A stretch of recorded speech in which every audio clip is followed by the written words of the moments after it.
মৰমৰ বন্ধু বান্ধৱীসকল, আজি বনাবলৈ লৈছোঁ বিটৰুট ম'ম'। এই বিটৰুট ম'ম' খাবলৈ বিৰাটেই টেষ্টি হয়। আপোনালোকেও এবাৰ ঘৰত বনাই খাবচোন, সঁচাকৈ ভাল লাগে। যিহেতু এতিয়া বজাৰত বিভিন্ন ধৰণৰ পাচলি ওলাইছে, এতিয়া যিহেতু পাচলিৰে বতৰ, গতিকে বিভিন্ন পাচলিৰে আমি বিভিন্ন ধৰণৰ সুস্বাদু খাদ্য বনাই খাব পাৰোঁ। এই বিটৰুটৰ ম'ম' বনাবৰ কাৰণে মই যিসমূহ পাচলি লৈছোঁ আপোনালোকক দেখুৱাইছোঁ। এয়া গাজৰ, বিট, পিঁয়াজ দুটা, নহৰু আৰু জলকীয়া। প্ৰথমে মই গাজৰটো এনেদৰে সৰু সৰুকৈ টুকুৰা কৰি ল'ম। সকলোবোৰ পাচলি এনেদৰে আপোনালোকে সৰু সৰুকৈ প্ৰথমে কাটি ল'ব।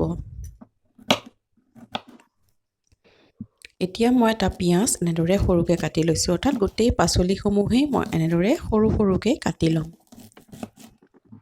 এয়া দেখিছেনে, সকলোবোৰ পাচলি মই ধুনীয়াকৈ সৰু সৰুকৈ কাটি ল'লোঁ। বিটৰুট, গাজৰ, পিঁয়াজ, জলকীয়া আৰু নহৰু, এইখিনি পাচলি হ'লেই আমাৰ হৈ যাব। এই পাচলিখিনি এতিয়া মই চপাৰ এটাৰ সহায়ত চপ কৰি ল'ম। চপ কৰি ল'লে আমাৰ পুৰটো বনাবলৈ সহজ হয়। এয়া গোটেই পাচলিখিনি মই এটা চপাৰত লৈ পেলাই চপ কৰি ল'লোঁ।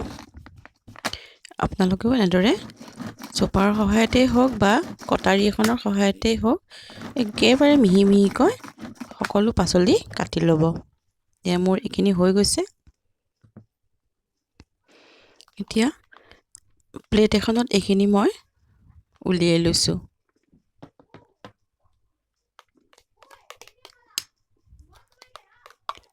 আমি বতৰৰ পাচলি যিবোৰ ওলায় সেইবোৰেই বিভিন্ন ধৰণৰ খাদ্য ঘৰতে এনেদৰে বনাই খাব পাৰোঁ।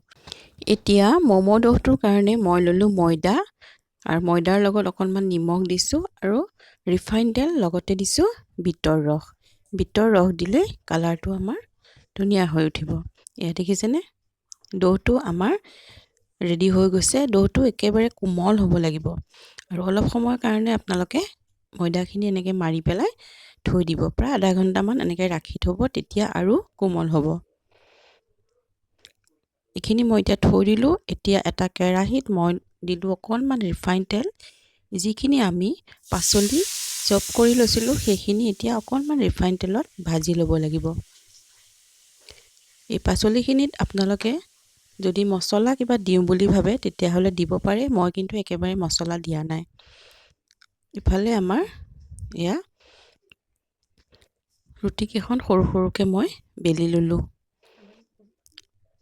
অলপ পাতলকৈ বেলিব লাগিব, যিহেতু ভাপত দিব লাগিব। এতিয়া ইয়াতে মই এচামুচ পুৰ দি ল'লোঁ আৰু ম'মৰ শ্বেপটো বনাই ল'লোঁ। মই এইটোৱেই শ্বেপ দিছোঁ, আপোনালোকে বিভিন্ন ধৰণৰ শ্বেপ দিব পাৰে। আজিকালি নতুন নতুন ডিজাইনৰ বহুত শ্বেপ ওলাইছে, সেইবোৰ আপোনালোকে দিব পাৰে। এয়া গোটেইকেইটা ম'ম' মই ৰেডি কৰি ল'লোঁ। এতিয়া এটা চচপেনত মই পানী গৰম কৰি ল'লোঁ। পানীখিনি একে উতলিবলৈ দিব, আৰু সেই উতলা চচপেনটোৰ ওপৰত এখন চালনী দি দিব। এনেকুৱা ধৰণৰ ফুটা থকা চালনী এখন দি দিব, তাৰ ওপৰত ম'ম'কেইটা দি দিব।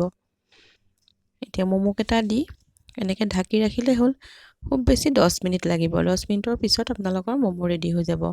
এতিয়া চাটনিৰ বাবে মই ল'লোঁ ইয়াতে ধনিয়া আৰু নহৰু কেইফুটামান, লগতে পকা জলকীয়া কেইটামান। জলকীয়াকেইটা আপোনালোকে জ্বলা দিব, জ্বলা হ'লে ভাল হয়। ম'মৰ চাটনিটো অলপ জ্বলা হ'লে খাবলৈ বেছি টেষ্টি হয়। ইফালে আমাৰ ম'ম' ৰেডি হৈ গ'ল। এয়া এটা এটাকৈ ম'ম' মই উলিয়াই ল'লোঁ। আপোনালোকেও এনেদৰে ঘৰতে বিটৰুট ম'ম' বনাই খাব। যদি ৰেচিপিটো ভাল পালে তেতিয়াহ'লে লাইক এটা কৰি দিব আৰু চেনেলটো ছাবস্ক্ৰাইব কৰি থ'ব।